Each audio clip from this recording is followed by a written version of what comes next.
Welcome to the Project, the podcast with the mission to cover every project throughout pop culture and history. I'm Sam. And I'm Lewis. And this week we watched the White Rabbit Project episode, Scam Artists. Is that We right? did. Yeah, it is. When you start saying we watched, I was like, shit, what did we watch?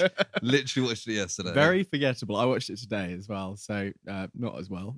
I mean, I watched it as well as you. If you've listened to our previous 3 episodes on the White Rabbit Project, you might have an idea of how this one's going to go. Yeah, it's Mythbusters light is the way I would describe it. And light on everything, really, isn't it? Especially experimentation, the kind of which you'd expect from a Mythbusters show. Yeah, but bad. I mean, light on it as in they don't do anything on the actual show. They just, a bit like us, they kind of tell you about what other people have done. But, I think a very British term you could use is a B-Tech version of Mythbusters.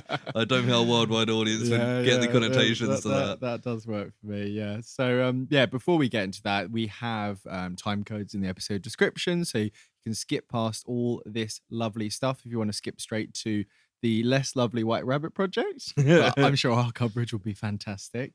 We've also got personal projects towards the end where we'll be talking about some stuff we've been watching and reading and playing and doing and dancing. If you want to see any of those things, you can look in the episode description and have a little list of what we've watched. Yeah.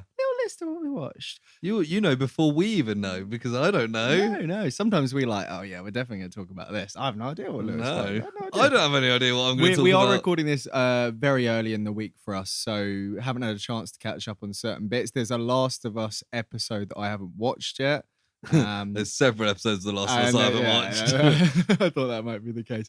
But yeah, how are you today, Lewis? Yeah, pretty good. As you said, it's early in the week, so it's kind of like, back to work. But I did get the news this afternoon that my sister's had a baby. Fantastic. Congratulations. So exciting. It seemed all healthy and good. I don't really know what weight and stuff they're meant to be, but she said the weight and everyone was like, cool. So I'm like, I guess that's a good one. Lots of applause emojis, I imagine. Some gifts? Love hearts. Some gifts? Did you do a gif? No. Should have done like a guy being like, congratulations. Maybe. That was a bit German, that voice there, maybe? I don't really know. Yeah, maybe, but I didn't. I just wrote congratulations. Cool. And well, that got the point across as well, I'm sure. Yeah.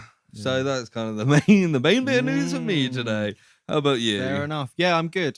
Yeah, early in the week. It's a Monday. Let's just put it out there. Monday. So it's a week before you'll all listen to this, if you're listening to this on the day of the drop. So there might be some project news that unfortunately we don't get to cover until next week. So sorry, everybody. Might be some pop culture news that we don't get a chance to talk about. Again, sorry. We'll talk about it next week, probably. But in terms of pop culture news, there was the Super Bowl. Obviously, we are not Americans, so it didn't have as much of an impact on us. There were some trailers. I had a quick look through, but nothing particularly worth talking about because me and Lewis aren't really watching trailers at the moment. No. I started watching the Flash trailer while you were here and you ran out of the room. Like the Flash almost, didn't you? Was it a Flash trailer? I didn't know what it was. No. I was like... Well, I started watching it and then I was like, I kind of know like a bit about the premise of this film and I don't really need to see anything else. Yeah.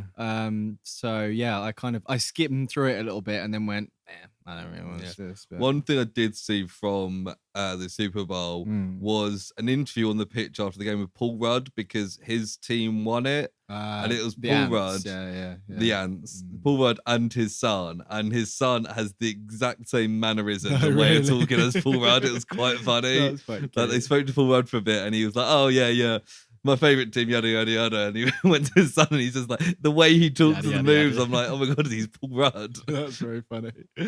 I think Rihanna was the person performing. Yeah. I keep seeing screenshots. Did she announce that she's pregnant? There was a whole debate about, is she pregnant? Because like, apparently she looked a bit pregnant during it. I think she's just had a baby, I think. So people were like, what's going on there? I saw things saying Rihanna says she's pregnant. I think then she came out and went, yeah, I am pregnant. But it didn't seem particularly like meme worthy, this one. Lots of the times nothing there was quite like one, Left Shark. Yeah. There's the one even with The Weeknd where he was running around and there was loads of versions of The Weeknd. People kept doing little clips from that. Didn't they have one a couple of years ago that had like all the rappers? That was last year. Yeah, so it was loads of the West Coast rappers like Eminem, Jay-Z, yeah, Trace, Snoop Dogg. Don't think Jay-Z was there.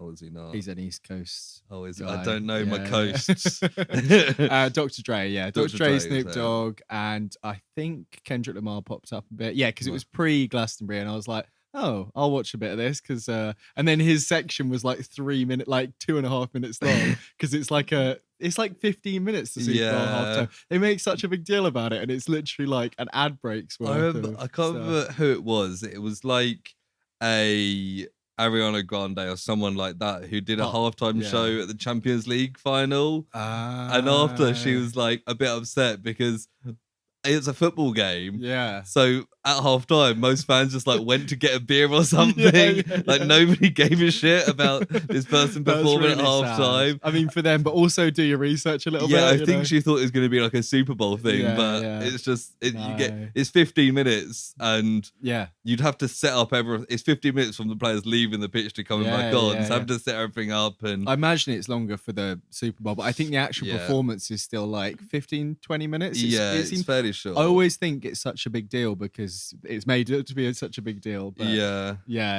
I've not got much else to say on that. But there is something from last week that I wanted to follow up on quickly, because I mentioned The Ritual, that horror film. Yes, you did. There was one key fact that I forgot to mention, and that the writer of it was Joey Barton, who we know from the Lazarus Project. Really? Yeah. And I meant to mention it. I had it in my little note there, and I completely forgot. But yeah, he was, I think it's an adaptation of a book, and he did the like screenwriting adaptation. Right. So I just thought it was worth noting up front. I mean, anyone who was a fan of the film who listened last week might be like, oh, you missed that key connection to your podcast. Yeah. But yeah, that's one of the I saw it come up when it started. Can't believe you missed that. And I was like, damn, it's that guy. I looked it up, and it's that guy. And he's the one we mentioned. I think he's penned to do the Cloverfield sequel that might be coming at some point. Yeah. And maybe some other stuff. That's right.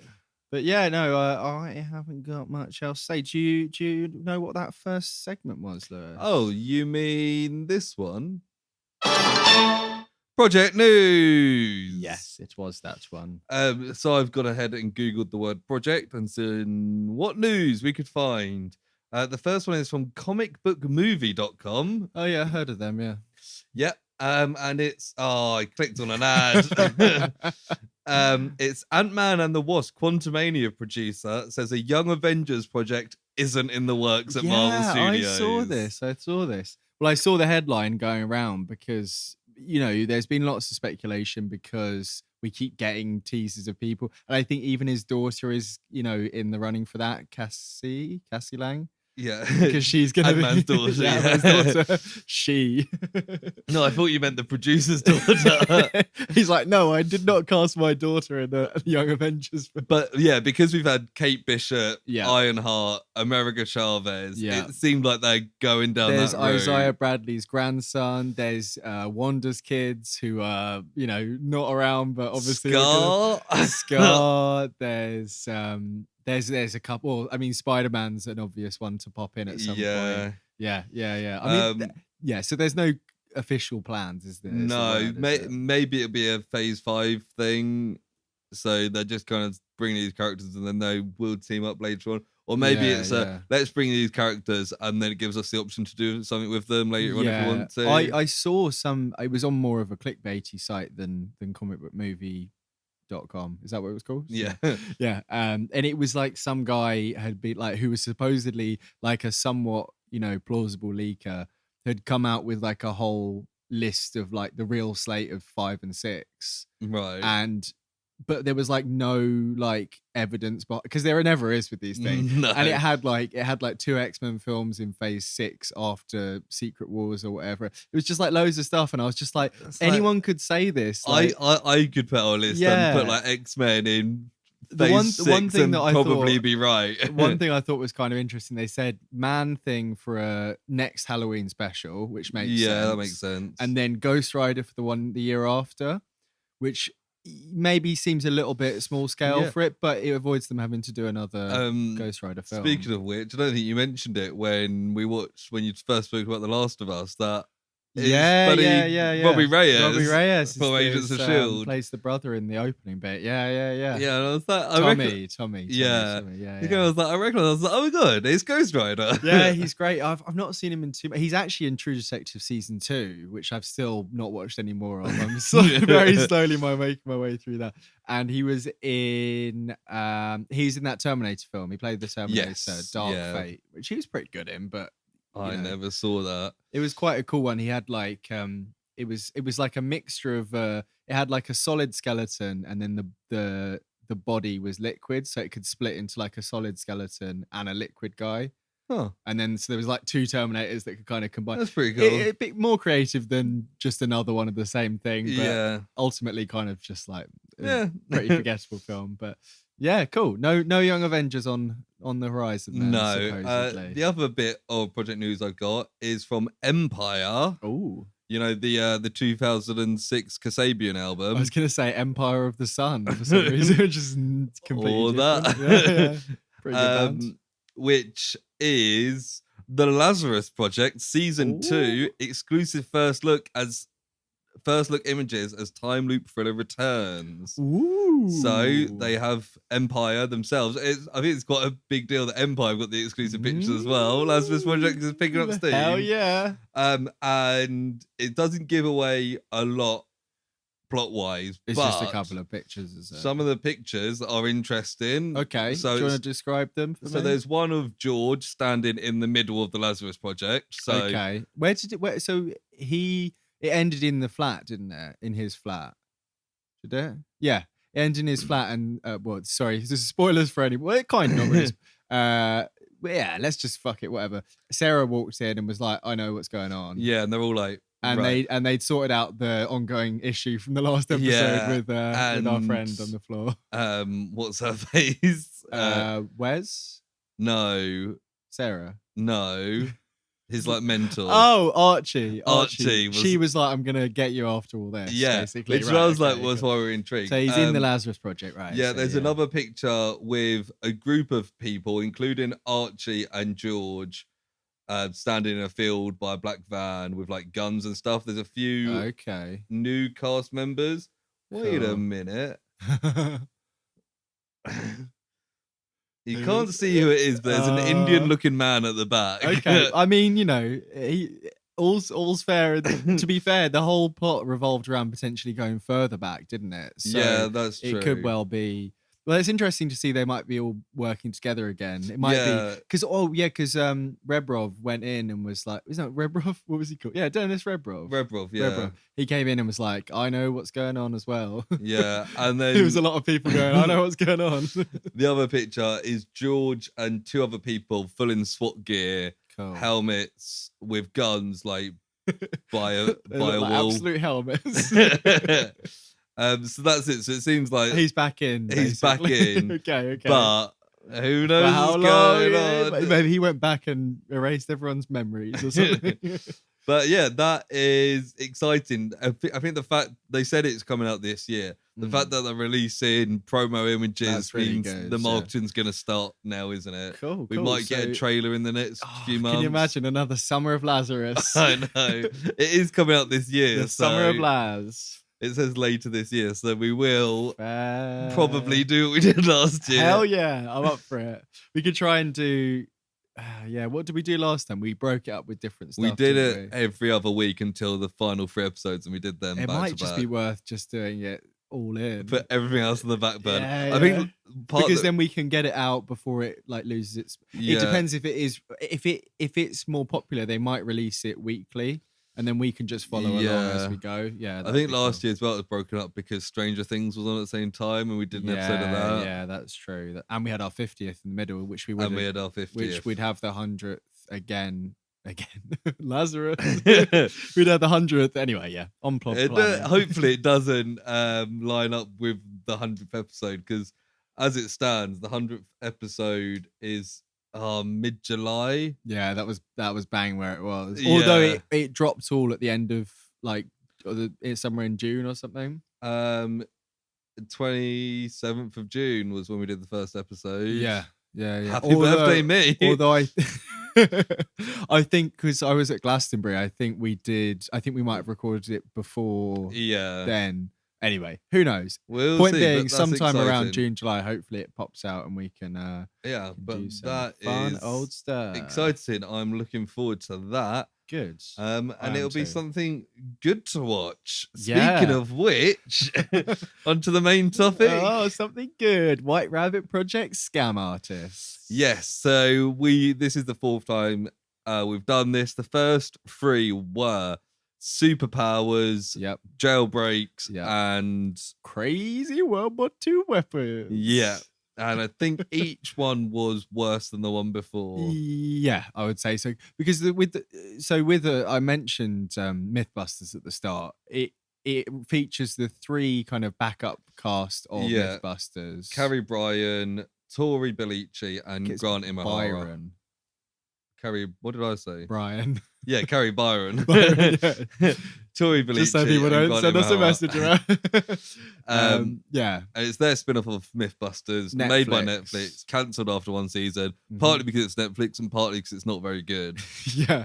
I feel like some of the way we always criticize their kind of delivery, the structure of the show, all manner of things, their personalities, the fact they don't actually test any of these ideas, and there's lots of things. But in this one particularly, I felt like they kept recapping as if it was like a network show that you'd be tuning into.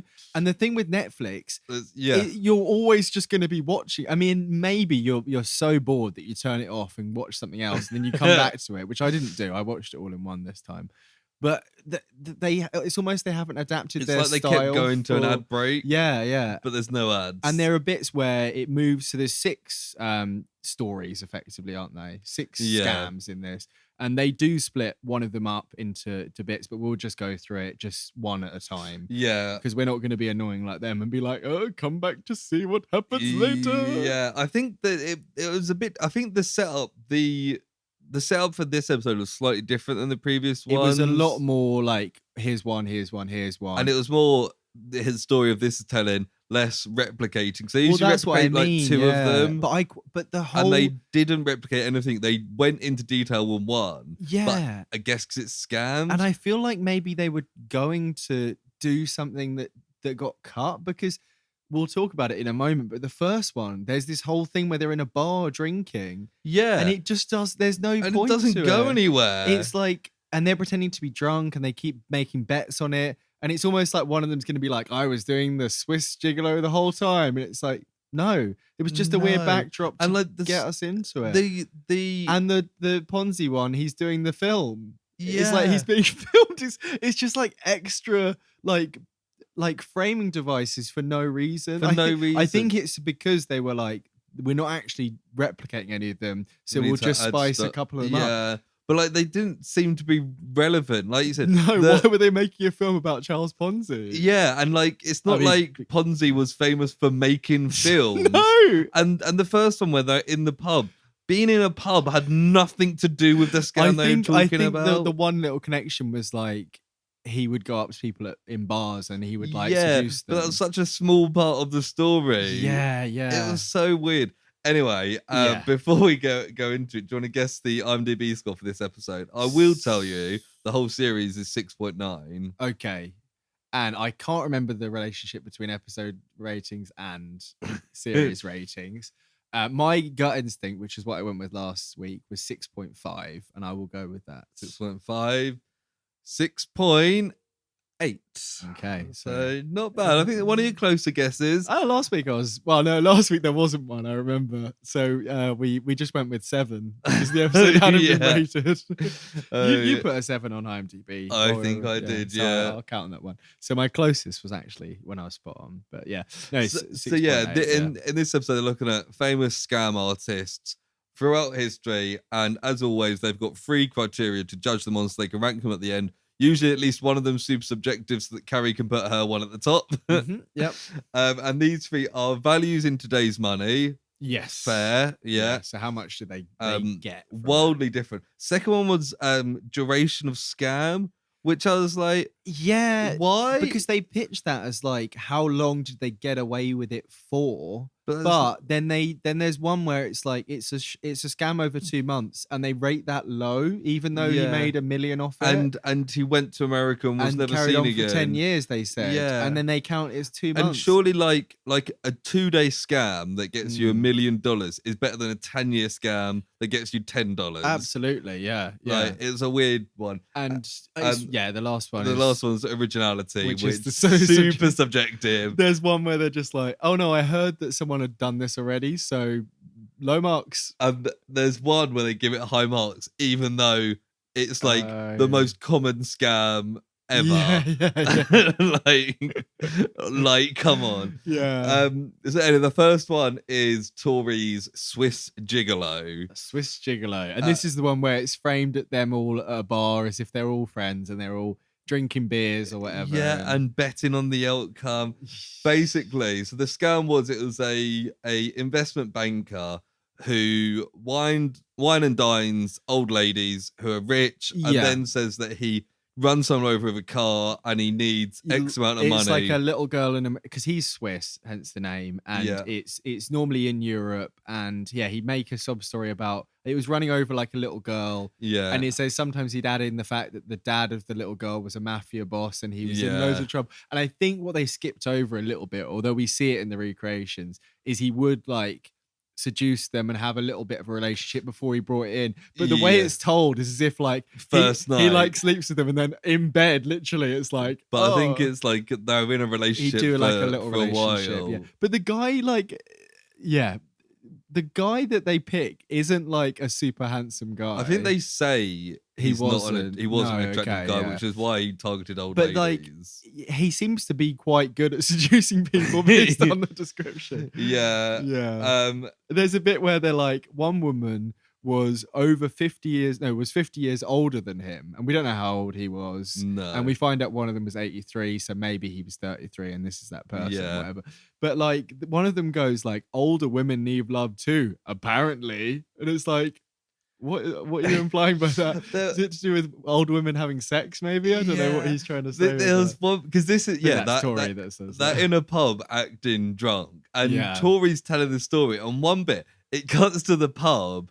And Carrie's like, "Are you telling us the truth?" And Tori's like, "Yes." And she goes, "Are you really?" He's like, "No." And then he goes back to the story, and I was like, "What the fuck was that?" And there's a bit where and it's so clearly scripted. It's like, this isn't just an offhand thing. Why is this a thing? And there's a part where he says something creepy about like, "Yeah, I really love you, baby." And then it goes to Grant, and he's like, "That's gross. Why are you saying that?" And Tori's like, "Trust me, it's really hard for me to say these gross things. I'm not like this at all." And it's like, this is very unnecessary extra padding for like, what's like, it's not very nice to like, trick someone into falling in love with you. But they're focusing on like the weird parts that like he fucks old ladies and that he like tricks them into, I don't know, like they seem to focus on the wrong bits. And it's like based on, obviously they've recreated it with this guy.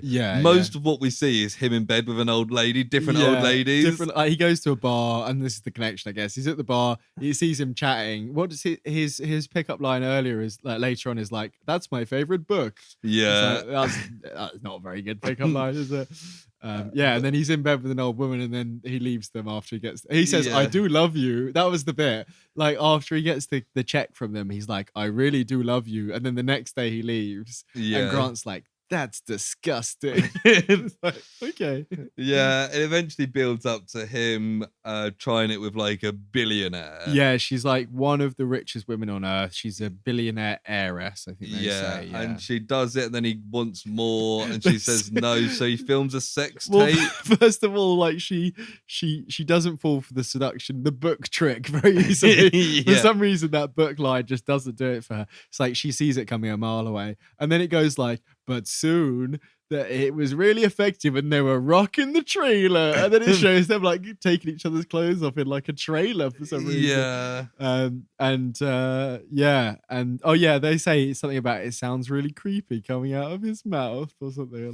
And then she pays the $7 million, and then he keeps it going because he's like, this is the cash cow. Yeah. And he tries it again and she says no. And then he's like, I set up a secret sex camera. And At first I thought it was going to be he, like, you know, just marries a really old person, waits for them to die and takes all their money. He should have done it with that woman, definitely. Because this is what fucks him over, isn't it? Because although she's getting blackmailed, she turns him in. Yeah. And then he's fucked. And it's like the amount of time that he was doing this. He says he was doing it for 7 years. Does it? Yeah, I didn't write it down. I reckon one of those first ladies was dead within 7 years. Yeah. And if he'd stuck with them. I think some of it was probably like a couple of thousand at first. And then he built up. But once you get the 7 million, like, just stay with that. Also, no one needs more than £7 million. Yeah. Like, I'd love $7 million, euros, whatever it is. Like, also, like, if he's doing this regularly, he must not mind being in a relationship with older women. That's. I mean, he'd probably get like kind of into it by this. Yeah, so just stick with it. But anyway, they go through the criteria right at the end. Well, first of all, Carrie falls off the bar. Oh, or is that right at the very end? Because they all like take shots or whatever, which is like water in a shot, and then she like slips off the bar and she's like, "Oh, it's dirty down here" or something. Yeah, it's like, acting. So yeah, he earned $10 million. Nice, okay. So decent amount. He did it over 7 years, which I think is one of the longer ones. Yeah. Originality is 1 out of 10. I would probably rate it a bit higher than that. Yeah, I don't think it's a 1. I mean, this is a sort of thing you hear about people doing. Yeah, I suppose like gold digging or whatever is literally this, isn't it? Yeah, but maybe like a 2 or 3. Maybe I'm being nitpicky if I'm just putting up 1 or 2. I don't really know. Like, we can go back and do our own kind of overalls at the end, but yeah, put on our overalls at the end. Do some gold digging of our own, like in a mine. Yes. Miners, not miners like that. Whoa! No! You heard it here first. They don't have any money, so it's what, the miners or the miners? Both. Yeah, that's true. Oh, yeah, gold miners probably do. The second one is Grant talking about Charles Hetfield. Yes, and I think they call this one like Making It Rain or something, don't they? Yeah, so it's 1929. San Diego's going through a drought, and they've offered $10,000 to anyone that can make it rain. Yeah, and then it kind of flashes back to like this. Well, he's like, "I'll do it," this guy, and then he goes like, he's been interested in the rainmaking sciences for a while, and they give it the name like plethorability or something. I did Plethology or something like that. They go and talk about cloud seeding, which we have covered. Yeah. We did Project Cumulus back in 2021. Yeah, it was like episode like 21 or something like that. Yeah, as well. which was the UK government's cloud seeding experiment. For those that don't know, cloud seeding is putting chemicals into clouds to make them denser and to make it rain. Scientists are still unsure whether or not it's a real thing. Episode 17, even earlier. Wow. It's funny because I'm pretty sure we recorded that as like a backup episode. Yeah, probably like episode 12. We probably recorded that. But yeah, so he's basically trying to do this. Well, this one's annoying because it's like, it's very inconclusive, this whole thing, isn't it? Yeah. Because they basically go like, he sets up a tower, he puts some how does he put his chemicals up in the air? Do we see? We don't really see, do we? There's like no. He puts them in this tower and they evaporate or something. Yeah, something stupid like that. And it's like he's very undercover about what he uses and stuff. And it's like, okay, well, he's obviously bullshitting. But then it does rain after he does it. And it rains for like a month solid. And it's like the worst rain they've seen. There's loads of flooding. Flood in like American history. Yeah, and then the city's like, okay, we'll give you your 10,000, but you have to take responsibility for all the damage. And 20 people died. And the deaths as well. And he's like, well, I'm not going to do that. So he doesn't take the fee. Yeah, see, they kind of mention it. And I was like, is this a scam? Or is it just some guy with an overinflated ego who thinks he can do this? Well, that's true, or can he actually do it and fucks up? Well, I mean, I would imagine because we talked about it, like, it's kind of a bit inconclusive in the... Yeah. Although there are places that do it like regularly, aren't there? Like I'm pretty sure, like was it somewhere in Asia they use it quite a lot? China did it before the 2008 Olympics. Yes, to get all the rain out of the way first. Yeah. Yeah. So there is ways of doing it now, but this was what, the 20s? 1929. 1929. Yeah. So I suppose it's possible this guy kind of stumbled into it like 70 years before everyone else. Yeah. But he also might think he could do it, but not actually. Yeah, because it was an ongoing thing, wasn't it? And he would do it beforehand. If it is a scam, he kind of reminds me of the monorail guy from The Simpsons. Yeah, that's exactly what I was going town to town. He's got the little straw hat and the red jacket as well. monorail. Yeah, and he never collected it. And then Grant goes into a bit like January and February are the rainiest times statistically for San Diego. Yeah. And he put his mast up at the start of January. So it's like he could have just timed it right anyway. Yeah. Also, you can't can you just stop the rain as well? That's not something. No. And I think because San Diego had been going through a drought anyway, they were overdue rain. It would have made sense. Yeah. Although that's not always how it works, is it? But yeah. So the criteria for this, they said the amount is $250,000. I think because they say that he'd been doing it for his whole life, kind of right thing. But I feel like that's bullshit then, isn't San it? Diego offered 10,000. So he must have done it 25 times. I think they only said he'd done it like 3 or 4 times. Well, somewhere else paid him a lot more than 10,000. Yeah. Cheap ass San Diego.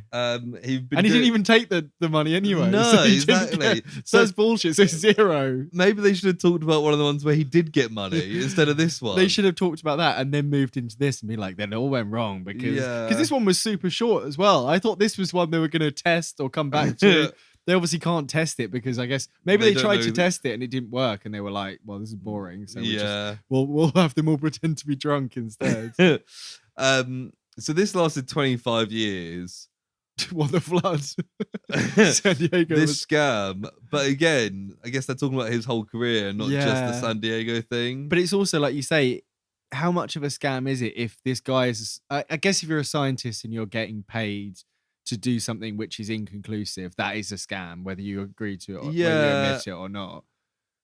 But also, at this time, everyone's doing crazy shit for money, aren't they? Fucking Thomas Edison was electrocuting elephants. Yeah. How much was he getting paid for that? Eh? Probably quite a lot. That's pretty funny. I don't know. I'm pretty sure there's footage of it, and it's like there's a Bob's Burgers episode. Do you remember that one where they do like the musical? That's funny. And originality is 3 out of 10.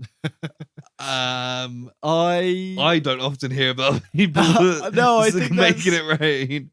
I mean, the vibe of it, like you say, the monorail thing isn't particularly original, but also in 1925, 29, it's slightly more original. It's like, but also, I don't know, whatever. It's a bullshit criteria. The whole thing is bullshit. Yeah. I don't know. Fuck it. Next one is Vegas Town. Carrie going to a casino. This one was quite interesting. It was quite interesting, but I've got my fucking issues with it later on. Okay. It's a baccarat game, which apparently is unscammable because it's like 4 decks of cards. No, it might have been like 7, 8 decks of cards. And we've got 3 East Asian guys sitting at this table. Yeah. One of them goes to the toilet at one point, comes back, and then they all start making these big bets and they keep winning. Yes. Security notice, but they can't do anything about it. Yeah, because they're watching and they can't spot any actual, wrongdoings or anything like that. Yeah. And I think they say that overall that example was worth $1 million. $1 million. Yeah, $1 million. And I was like, oh, that's interesting. I quite liked how they set it up and then they go through how they actually figured it out. It's a bit like a heisty type thing. Yeah, like an Oceans thing, isn't it? Yeah. Because they then say one of the players is asked to cut the deck with like a red card. Yes. And as he's doing that, he's got a thing attached to his finger that opens the cards up so they kind of flick through. Yeah. And he's got a camera up his sleeve. Yes. So it films like them. Filming it. And then when he goes to the toilet, he gives the camera to someone in the toilet who then goes and puts it in a machine which slows down the footage and analyzes it. And then there's another guy who's just sitting there listening to music who looks at his phone every now and then. And one time it's got all the cards It's in got all order. And he's the one that always bets first. So the other two just follow suit when he does a big bet. Yes, it's like a cheat sheet, they say. I was like, yeah, basically. that's quite fun. It's quite. Yeah. There's one bit here where Tori says, "Oh, they're like cheating ninjas." I also wrote this down. Is it because they're Asians? It's an Asian gang, but they're in New Las Vegas. New Vegas is from Fallout. That's a different thing. They're in Las Vegas, so they find out. Yeah, it's the Cutter Gang. They're called because they cut the cards. Are they cheating ninjas because they're Asian? Yes, they are. Yes, okay. That is it. Yeah. No, I wrote that as well. I wrote cheat ninjas, racist, which is so unlike these people. And they say like it's morally wrong, but you got to admit how like cool it is. And it's like, I know that stealing is fundamentally morally wrong, but I think this might be a bit of a, whoa, we're about to get hot. I mean, I've seen an Ocean's film before, and I don't disagree that stealing from casinos is probably one of the more morally right places to steal from, because ultimately casinos are stealing from the people that bet. Yeah. I know you're openly, by gambling, you are opening yourself up to the money going. But the whole gambling industry is a really disgusting, dirty industry. Exactly. So I think that they probably could have gone without that comment. And I know that's them being very cautious, sitting on the fence. But yeah, I wrote that down as well. And the racist thing, of course. Like, Which is weird because one of them is got Japanese heritage. Yeah. Like Grant's got a Japanese surname. Yeah. I don't understand. I mean, there's a bit later on that I thought was going to get way worse than it does when they're talking about the transgender person. Oh, the transgender woman later on, and they're surprisingly. I mean, they kind of. I don't know. We'll talk about it in a moment. But I was expecting like dead naming. I was expecting like misgendering, and they're kind of like relatively okay, considering last episode we had Mrs. Hitler or her, what was it? Her Hitler, H-E-R Hitler. And they really went in on the transphobia. And it was like Hitler having boobs is hilarious. And it was sexist, it was homophobic. It was when he started flirting with the guy just because it's like, oh yeah, hormones had changed or whatever. Yeah. Very, very strange. This bit, right? So the criteria on this is the biggest load of bullshit I've ever seen. They do say quickly. They say they've got 70 members in the gang, so they can swap them all out. Which is pretty cool. I think. Like it seems like a the good gang operation. seem pretty cool. It seems pretty cool. So Carrie's like, so from this one. They got $1 million. Yeah. But we don't know how much they got at all. We could estimate that it's up to 50 million. So 50 million's the number we're going to say. And I was like, you can't just pluck a number out of midair and say that's the number. No, it should be $1 million because that's what they got from this scam. Yes. Well, it's the same as the guy who got 220, whatever it was before, 250,000. She literally just said, it could be like 50 million. So that's the number. Like, it's almost like they're just making a lot of these criteria up, aren't they? They did it. They've done it for 7 years. This is ongoing. Yes, they say 7+ years. Yeah, because 7 years plus. And the final one. So originality. 9 out of 10 for card counting in a casino. I think it's it's the manner in which they the manner isn't cool, but I mean, it's just a fancy way of card counting in a casino, which is like the least original scam you could ever do. I guess it's the way that they've managed to like scam the unscammable game is what they're saying. I think the technique is cool. Still card counting. I would say in a way it. I mean, I'd say you could even do 10 out of 10 for this one. Because it's the most creative one in a lot of ways. Like, the next one is just like, it's an original thing because it's the original one. Yeah. But it's kind of like, it's just bullshitting a load of people. I'm sure there is like a million different ways people have done card counting that are fairly unique. Yeah, true. Yeah. But yeah, and so they're all 10 out of 10 because they're all unique.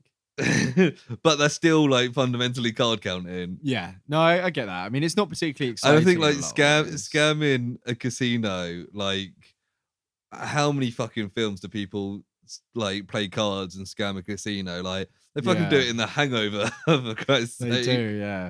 Like, and then Oceans obviously is a heist, but set in a casino. They did it in an episode of Heroes as well. He stopped time and looked at the cards. Yeah, that's a good way of I feel it. like they were Asian as well in that. But they cheated ninjas. No, but he did get a sword later on. That one was quite cool, but the criteria didn't agree with it. But it was Carrie's one, so I was expecting that. It was quite fun, but yeah, I mean, ultimately the categories are complete bullshit, aren't they? They are every fucking time. Yeah. So when we do our rating, when we do our order, we're not doing categories. No, I'm just saying which ones are the best scams. Yeah, exactly. I'm pretty sure that's what we did last time. Yeah, because remember last time it was when it was the jailbreak, and the two of them weren't even jailbreaks. Yeah, their like number one jailbreak was two guys who escaped from East Germany. Yeah, the jail that is East Germany. Yeah. I mean, they could have reframed the episode as escapes. I think I said that all the time, but because ultimately, and escaping East Germany is cool, and it was a fun thing they did. It's pretty fun. They built big hot airplanes, but it's not fucking jailbreak. So the next one, with this one, right? Did you know where this was going? Oh, almost straight away. They're like, this guy is Italian and he's called Carlo, and I'm like, well, you're not saying what his surname is, like, oh. Yeah, like, and it's only like the most famous name of a scam. I mean, I didn't even really know too much about what the scam was, but I could see this one coming. Yeah, it's Ponzi scheme basically. It's a Ponzi scheme. It's the 20s. And this one has an ongoing thing where Tori is playing Charles Ponzi. Yes, and he is Italian American. Yeah, Tori Bellucci, is it? Bellucci, so yeah. But he is doing this intentionally bad Italian accent. Yeah, there's lots of just shots where it just cuts what's going on to him watching the footage and commenting on it. One point it's like, oh, that guy's really handsome, and then it goes back to it, and it's like, why do we need you commenting on your own? And it's like, it's filler basically, because there's a bit where it's like, and then he needs to put off his investors, and then it's like the director from behind the camera, and we can see the set.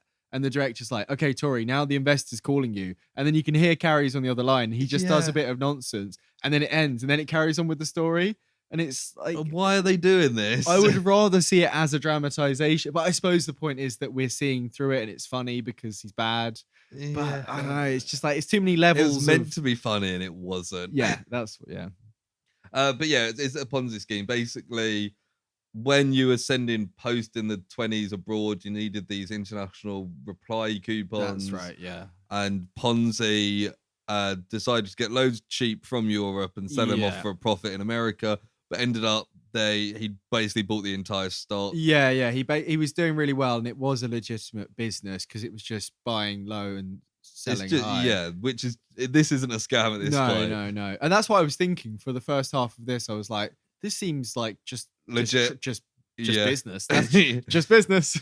But when it ran out, he kept getting more and more investors. He ended up carry on getting more investors to pay off the old investors. Yes. So he can get more investors to pay off, which is the basics of a Ponzi scheme. Yeah. And it's I think it's quite cool one to cover because obviously it is the most famous. Yeah. Everyone's heard, well, a lot of people have heard of a Ponzi scheme. Like I said, I heard of it, but didn't necessarily know. If someone said, what is it?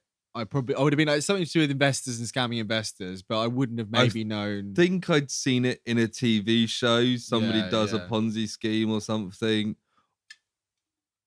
I think I've listened to an episode of something where they talked about a couple of scams and they mentioned Ponzi scheme. And they also mentioned the last one that we'll talk about, the Eiffel Tower one. Yeah, that's quite a famous one too. Yeah. But yeah, basically it got to a point where he couldn't get any more investors, so he took all the money and ran off. Yeah. And they mention a guy, Bernie Madoff.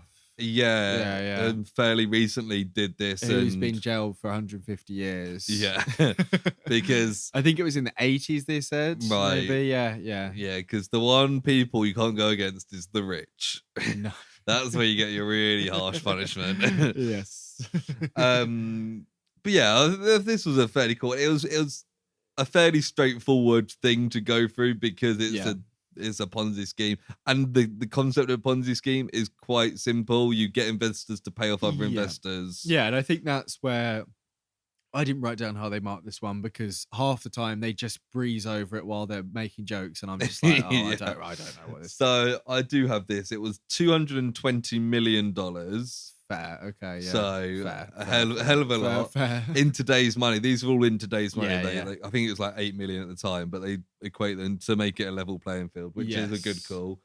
He did this for 8 months, which not bad going for 8 months. I thought that it was more of an ongoing thing than that. Yeah, I missed that. I guess there's only so many investors you can get. Yeah, and it seemed like a bit of a snowball where he kind of ran out of ground quite quickly. It sounds really stressful. That's what they say at one point. I think it's the bit where he's putting off the investor who's played by Carrie on the phone. It's like every day he was waking up to multiple calls and he'd be like constantly.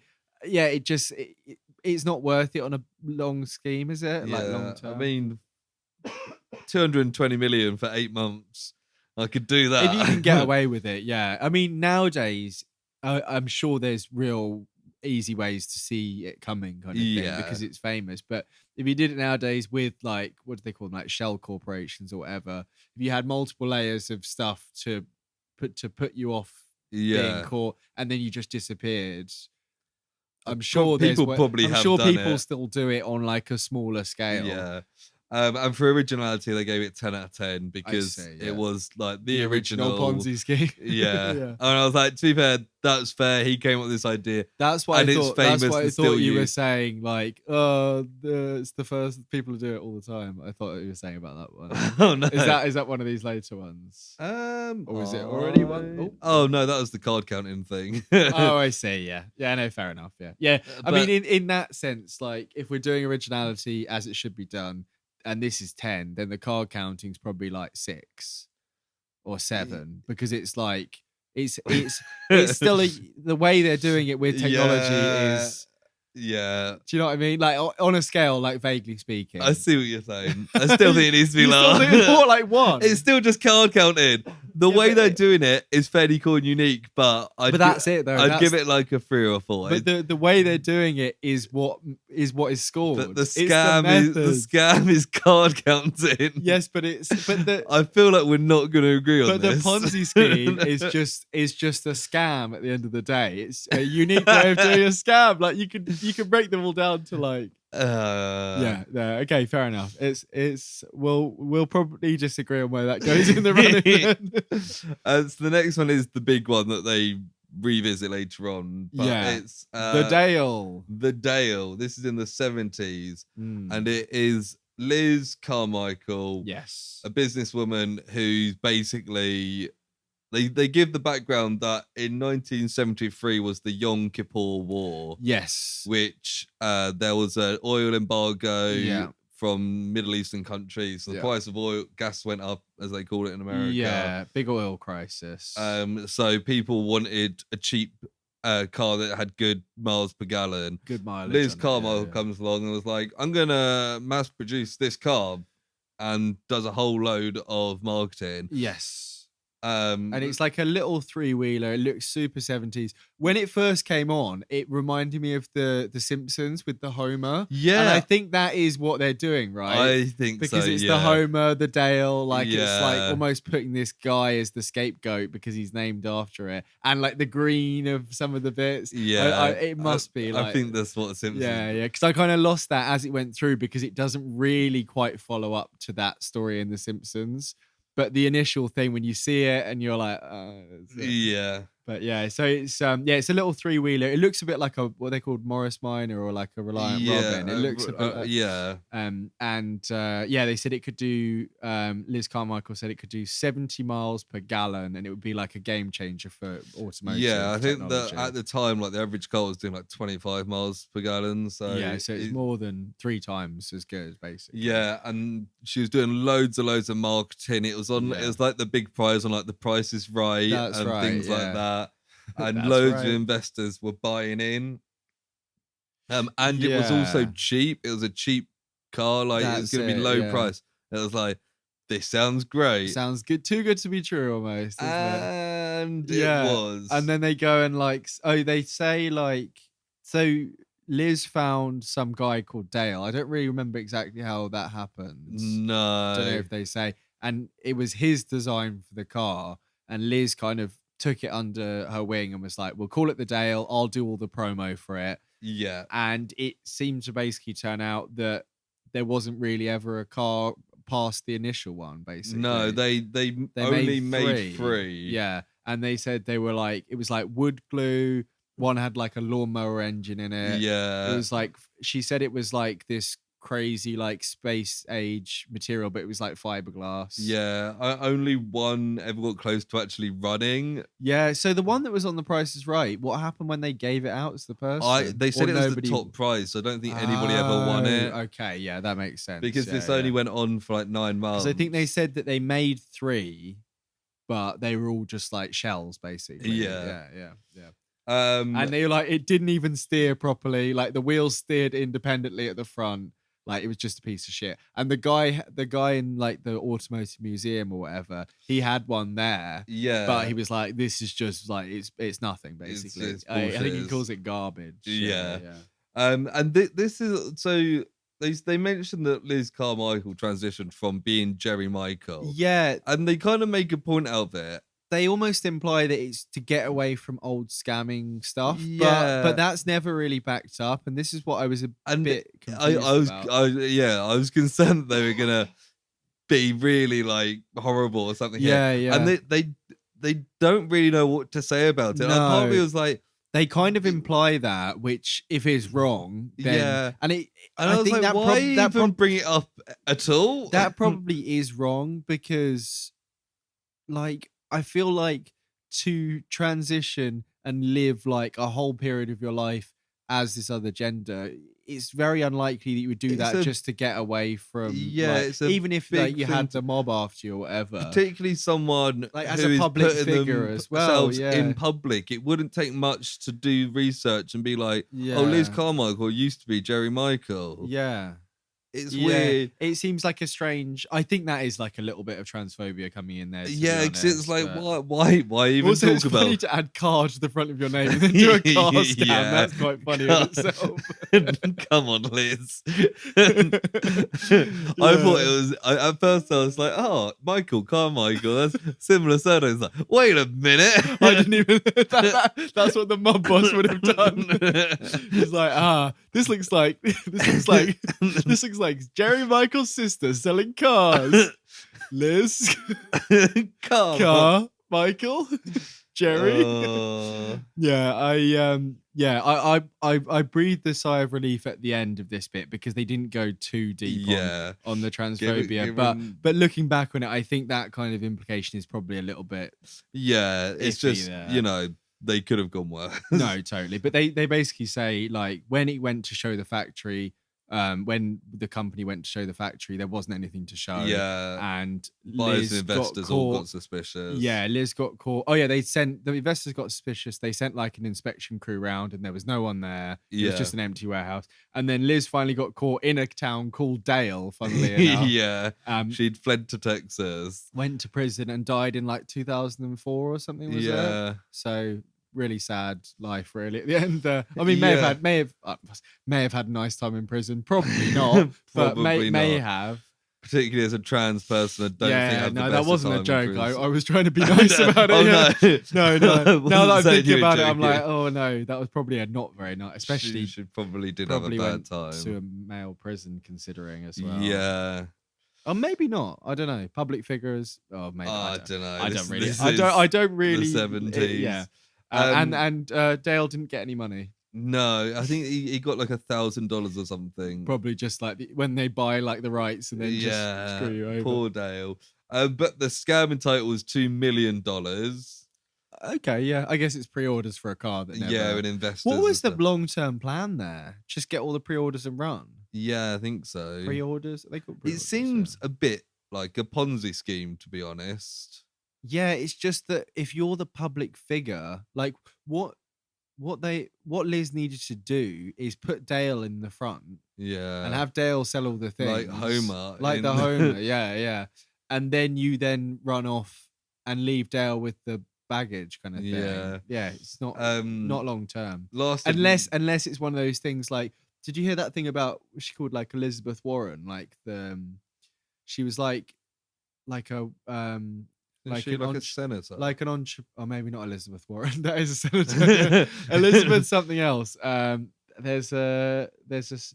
What's the actress who is in the only thing I can think of is Mamma Mia, and I've never even seen Mamma Mia. Amanda Seyfried. Yeah. What else is she in then? Go on. She's in Mean Girls. Yeah, she is in Mean Girls. She's in Les Mis. I haven't seen Les Mis. Oh, Les Mis is pretty good. It's called like the something. Elizabeth Holmes. Okay, I was going. Elizabeth Holmes, where The Dark Knight. No. Oh no, I'm thinking of the other one now. Katie Holmes. Katie Holmes. No, Elizabeth Holmes is the real person. Anyway, wow. It was this ongoing thing where she was saying like she would scam people, but like in terms of getting loads of investors. And she had this claim that she'd be able to like make a device that could test like all diseases with a blood prick. Oh yeah, there was like an episode. She's been in the news loads the last couple of years. Yeah, because she's been put on trial for it now. And she was the one that was putting on The Voice the whole time. That's it. She'd do like a deep voice to make men like trust her more. Yeah, very very strange person. But her whole thing was that. Yeah, you'd have a little thing that you could do a blood prick and then it could test all sorts of diseases. Yeah. But the whole time they never had the technology. And when they tested it, they would like run out with a blood test to the other room and then test it on a big machine and come back. So it's a combination of like believing your own bullshit, but also scamming people. Yeah. And I feel like this case here with the car, with the Dale, might be a bit of that where Liz thought that maybe they would eventually be able to do it because otherwise you're putting a like target on your own back. Yeah, it's probably like, we're having some problems, but we'll get there. We just need more investors, and don't tell anyone that it's a big fuck up, otherwise they'll stop investing. I imagine that must be it, because otherwise it's just complete head in the clouds. Like, the originality for this was 7 out of 10. Yeah, I would probably say less for that, really. Yeah, well, especially because Liz didn't do any of the actual like car stuff. I didn't have the idea for the car even. Yeah, it's just like a get rich quick scheme, isn't it? That's like a classic scam where you just promise a load of stuff and just don't deliver it and then get caught. Yeah. And then our final one, back with Carrie, is Count Victor Lustig. Yes, in 1925. Yes. So a lot of them were in the 20s. Yeah. Good time for scamming is what we just said, wasn't it, at the start? What did we say at the start? Good time for scamming. Okay. No, it's when we were talking about the rainmaking guy going around in the 20s promising shit. Fucking Monorail Man. Monorail Man. What is that character's name? He is called I'm You are. I was trying to. I'm gonna he is.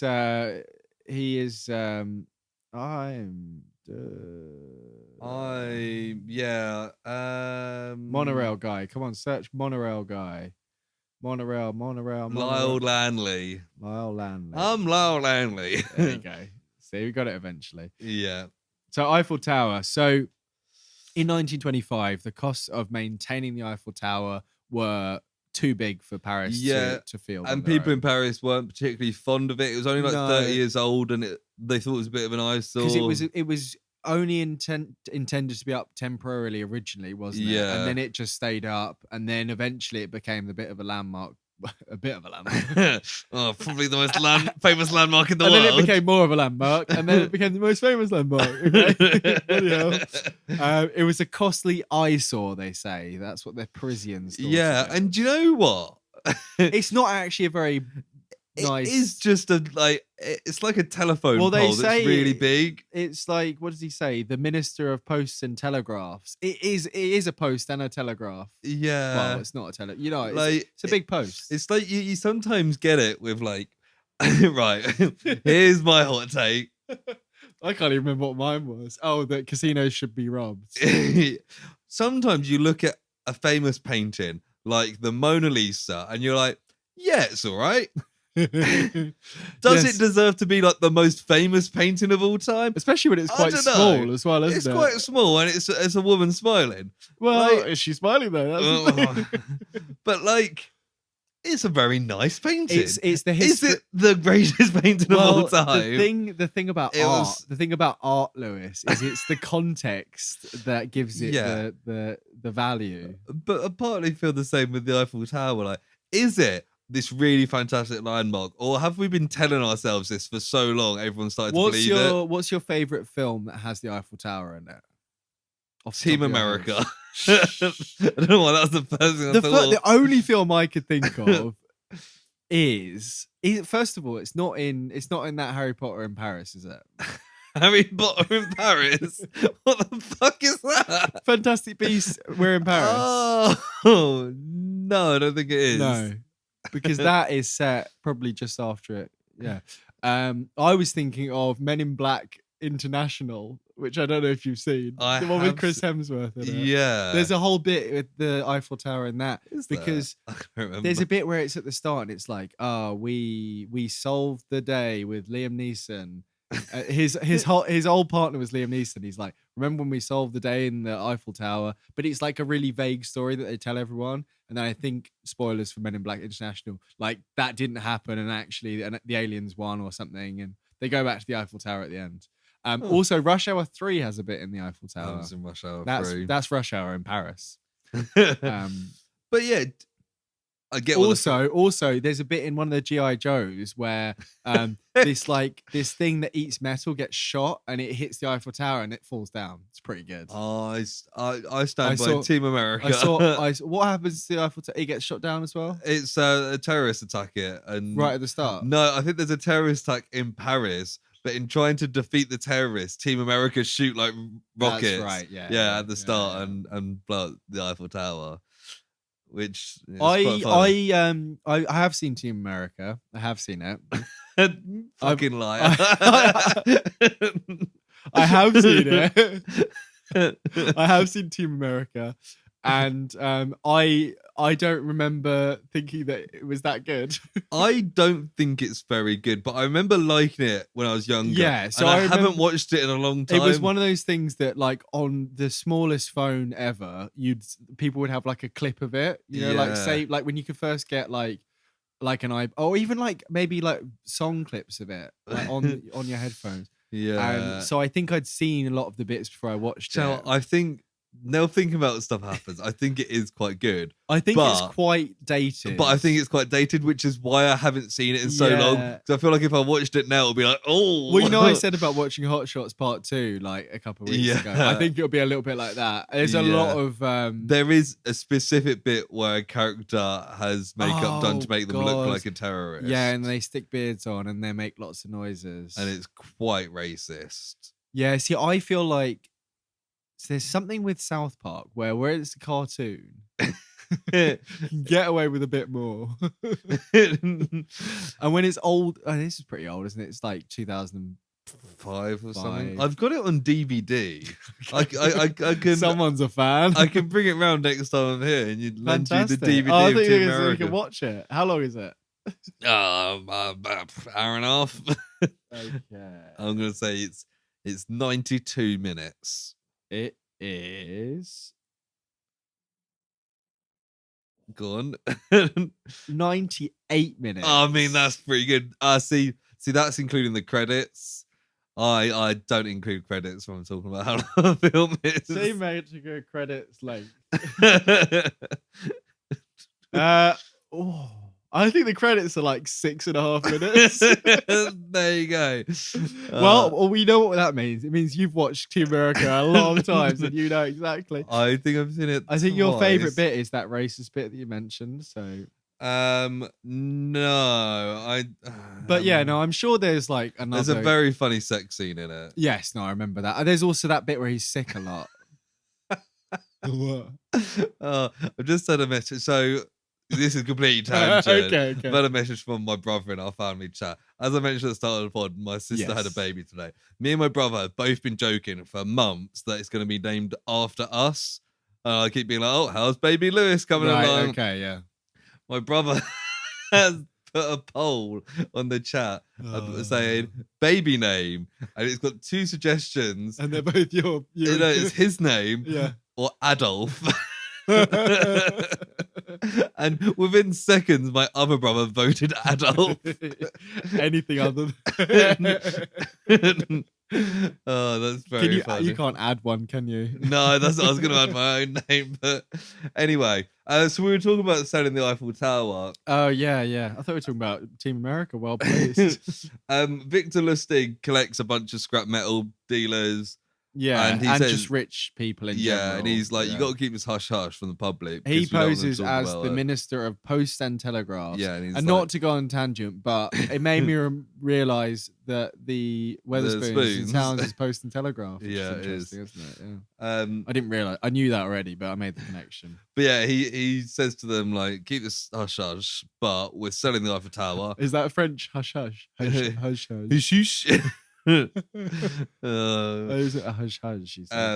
And there's this one guy who's a bit poorer than the others, and he was like, if you give me a bit of a bribe, I can sell it to you. And they do that, and he sells it for $1 million.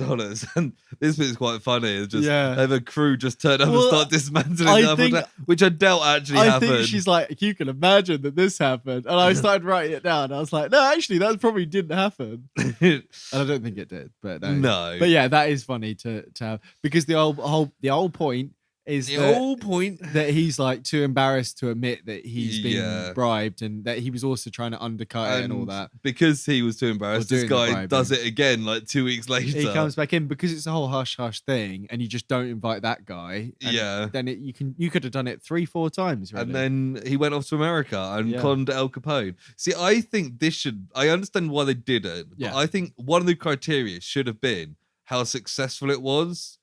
Because like people like him and the Cutter Gang successfully got away with their money, and left. Whereas like Liz Carmichael was caught. Charles Hetfield didn't get his money for San Diego. The Swiss Gigolo was caught, but some of these people were successful and got away. That should have been. I mean, they can't be praising people committing scams. But that would have been a good criteria. I think maybe even more like keep the originality in there, so there's a subjective one that they can rate. But maybe instead of the length, because the length is irrelevant. It is irrelevant because, like you said, if the Swiss guy had married the billionaire heiress and waited till she died, he could have inherited billions. And it would have taken him maybe 20 years. And it's like, that works because it adds up kind of thing. So then they kind of say, don't they, like, oh, originality wise, they're like, oh, but someone did this with the Brooklyn Bridge beforehand. So it doesn't get money points. Someone's done it with London Bridge as well. I think it's a fairly common scam, particularly back in the day where it's harder to research. Do you remember the TV show Hustle? I think we mentioned it on here before. I've never watched it. I think I was rewatching it last year. I've never seen it before. Wait, what's the Hustle and the Real Hustle? So the Real Hustle was about real scams. The Real Hustle was like this, basically. Was it? Yeah, but more like them replicating it. I think so. Like a Darren Brown kind of thing, where they're like, let's see if we can do the Swiss Mistress or whatever. But Hustle. Sorry, that was my internet search. Hustle was just a BBC TV show, which is very a drama. Good.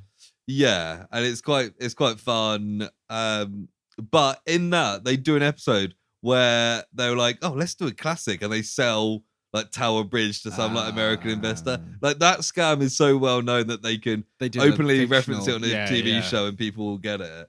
So I think the originality should be quite low on this. Yeah, no, I get that. Yeah, I mean, so then they say they say 2 months, but he carried on for 10 years or something. Yeah, and it was $1 million. And $1 million. Went backwards that time. Yeah. So I mean, overall, it's a mixed bag with them, isn't it? I think it's the same. Like, Joe, well, I'll save my thoughts on the overall episode before the end. I started going. So, like, what do you think's the worst one? Should we say their rankings before we do ours? I'm literally just like scrolling over their ones and highlighting the names. So they had a number 6 was the Swiss Gigolo. Swiss Gigolo. They say it wasn't very original, is their reasoning. Yeah. Okay. Yeah. I mean, that's true, I suppose. But that's true of a few of them. Yeah. Number 5 was the Eiffel Tower. And they say it only lasted 2 months. That's the reasoning they give. Okay. It's so fucking bullshit. But it was successful. He got away with it. Yeah, like if one lasted 1 day and it made $200,000, I would say that's the most successful one because you made so much money in a short time. Yeah, and like if again the success should have been criteria. Yeah. Like should they got like, or the timing should have been like, if I don't know, the timing just doesn't make sense because they don't. If it was like how long did the scam take to like do in completion? I think that's what they're going for, but that's not what they do. That's not what they do because they rate a lot. They don't. I don't know. It doesn't fucking make any sense. It's fucking pissed me off to be honest. It is fucking ridiculous. Okay, so yeah, Eiffel Tower 2 months. Then number 4 is the Rainmaker. Yeah, and they say basically it was high effort, low rewards, which is a terrible. That's not a good thing. No, that's why that should put it in last. Surely. I don't know, but that's what it is. But also, it's not that high effort. Like, I mean, the time when all the people died in the flood was pretty bad. Like, obviously, that's not a hot take right there. No, but like if he is scamming them, all he has to do is just wait till it's the end of a drought. Like, obviously, if he like wait till like the start of the rainy season or whatever, and just go put up a tower and just go, oh yeah, give me some money. Like, that's not very high effort on his part. Also, if he is scamming them, the mayor of San Diego or whoever's in charge of this decision offering 10 grand for someone to make it rain in January. Like, I know they're having a doubt, I mean, but like a doubt. But I'm having doubts about this. I'm having doubts about this drought. Like, you just wait a bit. It's probably gonna rain. Well, yeah, they should have looked at the calendar last year and it's like end of Feb, very rainy. And they're like, it's the start of January, and they're like, well, you must pay 10,000 for some rain. Number 3 was the Dale. Yes, and they basically say it was very original or something, which is like. I'm pretty sure earlier on they said it wasn't very original. They don't know what to say at this point. Number 2 was the Cutter Gang. Yeah, I feel like the Cutter Gang sounds way more like aggressive, like the Peaky Blinders. Like, I'm gonna cut you. But it's like maybe they do that as well. They cut in cars. Yeah, I know. I didn't. I just got that. Oh yeah, they're cutting the cards. Yeah, yeah. And he has a little like one of those fingernails, and he's like, a coke nail. That's it. Yeah. I don't know about that. Original, they say, and 50 million. That's their 2 reasonings for it. 50 million was a number Carrie made up. Yeah. And then number 1 was the Ponzi scheme. And they say it's original and it's still in use today. Oh, that's what we said. So I don't think these are the worst rankings they've ever done. I think overall it's pretty accurate. So should we do ours? Yeah, so I'm going to try not to look at those because I don't want to get too... I think in 6th place is the Rainmaker because he doesn't get any money. It's not really sure if he actually does anything. Yeah. Is it a scam? Yeah, that's the... And there's so little coverage of it. I'm just going to write 6... Rain. So we're just going to do what was the best scam, I think. Yeah, what's the best scam? And effectively, a lot of that is like how much they got and did they get it? That's basically what which is what this fucking thing should have been. So 5th, I think maybe I'm leaning towards the Dale. The Dale, because there wasn't that much money. And she went to prison pretty quickly. Yeah, so didn't really get to use any of it. So it's barely qualified. So it's 6. Like the Rain one is basically disqualified. and the Dale is like barely scrapes past the finish. Yeah. And in that sense, I suppose it's Swiss Gigolo next because he went to prison as well. Yeah. So I think that probably makes sense. Yeah, I think then I'll go Eiffel Tower just because. Do you reckon not Cutter? No, because I think the Cutter Gang. So I thought you fucking hated these. No, cutters. According to their criteria, the Cutter should be lower. But I'm not following their criteria. Okay. I think the Cutter Gang were because quite it's cool. An ongoing thing. They haven't been caught, and they've earned loads of money. I think Eiffel Tower in 3rd because it's not original. Although he did get away with it, It's just kind of a fun little story, but no, I'd agree with that. They probably should have done one of the others. So I think same top 2 as them. So Cutter, then 2. Ponzi. Yeah, that makes sense. I think Ponzi makes sense as number 1 because, you know, loads of people have heard about it. It's a really famous scam. It makes sense that it's the number 1 scam. I would say so, yeah. So we haven't got any other ones in the same position as them. Just the top 2. So it's just the top 2, yeah. Which makes sense overall, I suppose. Because, you know, with a lot of these, when we've done them before and reordered them, like the worst one is normally obvious and the best one is obvious, and the middle is kind of a bit subjective. I think this is much more. Yeah, what we've done is taken their 3 and 4 and moved them up to 5 and 6. yeah, effectively, yeah. Which, you know, is accurate and fair. But the episode as a whole, same problems as the last ones in that the topics are quite interesting. Mm-hmm. The hosts are not. In fact, they make the topics less interesting. Yeah, like we said this last time when it was basically going over interesting schemes in World War II, effectively, is what it was. Yeah. Like, if each one of these was like a Tom Scott video, I'd fucking love it. Like, even like Explained, which is the thing which I think was originally YouTube and now they've got Netflix stuff. Yeah. I've watched some of them. They're like normally about 10 minutes. And they've got stuff on everything, like what is K-pop, what is the recession, what is all this stuff. And you watch it and you come away 10 minutes later, you're like, bam, like it's lots of I've got a better understanding of what this is now. Great infographics, very informative. It's very compact. There's no fucking around with like, I'm falling off a bar because I'm drunk. I understand that they're doing like their own thing with it, but it just their own thing isn't good. It just doesn't work for me. And I know that we're obviously not the target audience for this.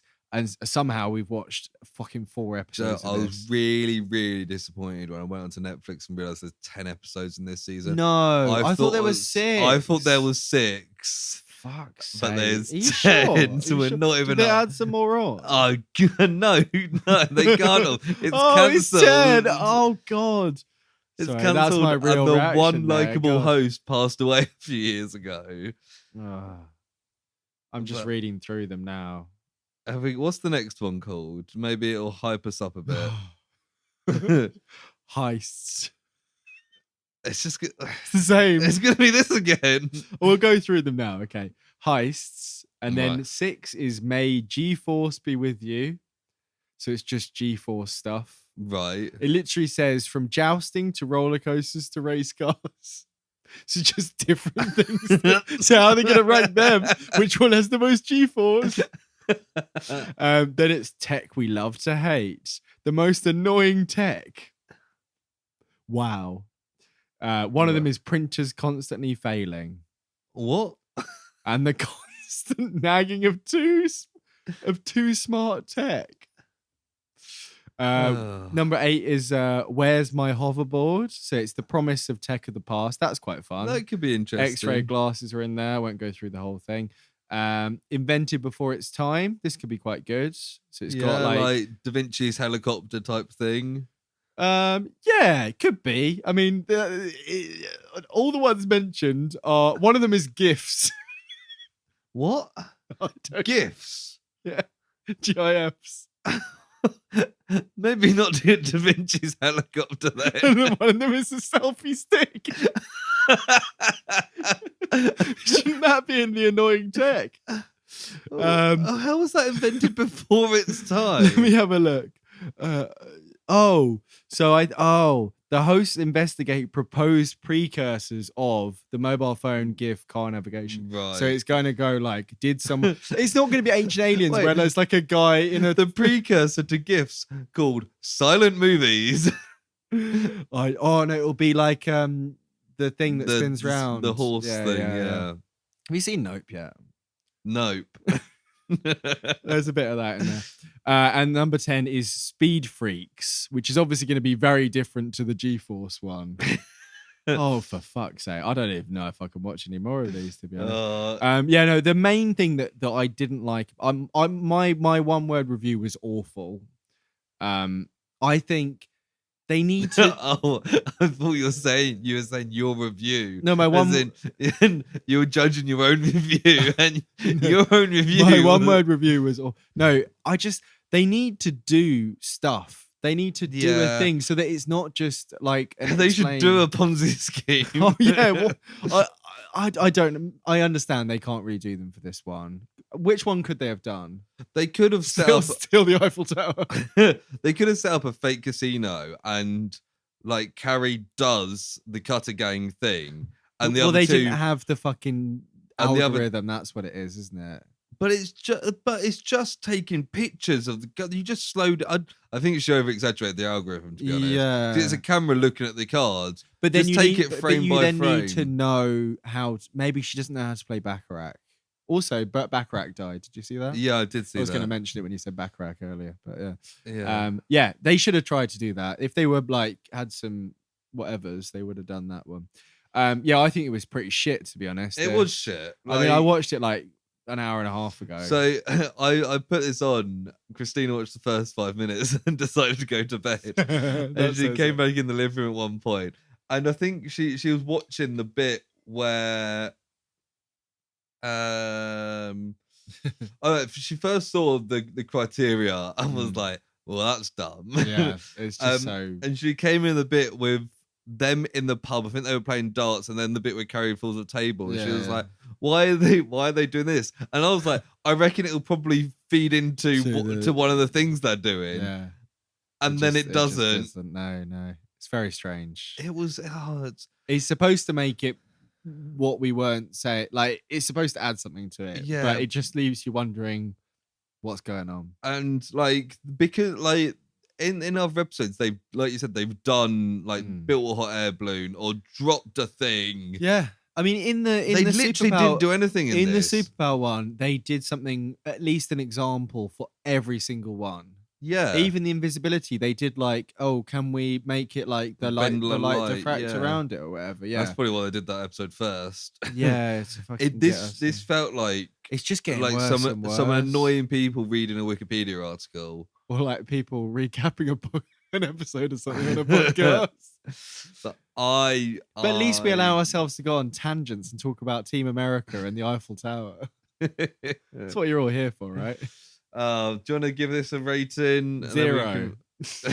No. I think like the other one, like 4. Yeah, because the topics themselves can be quite interesting. Yeah, that's its redeeming feature. Yeah, I think 4 was a bit of just a random number, but I think it works for me because I think if it was a 5, I would have had to be kind of mixed about whether it was positive or negative. I feel overall negative about this, but there are things that bring it back from being like absolute trash, and that is the stories themselves are quite fun. So I think that brings it to a 4 for me. I'm giving it a 3. Wow, okay. I thought you were going to go higher. You're like, you're so mean. 4 is still too close to average for me. This was bad. And not only... Yeah. So we I've say said it now, so I can't. We've said it's got fairly interesting topics, which is a redeeming feature. But they make them boring. That is true. Like, on me telling it, I was like, oh, that's quite interesting. But when I was sitting watching my TV last night, oh, yeah, this was better. This was better than the episode. And, you know... So listen to us instead, which I imagine most of you have, you know. Yeah. Crap. Absolute crap. Yeah, that is White Rabbit Project. Good Scam riddance. Artists.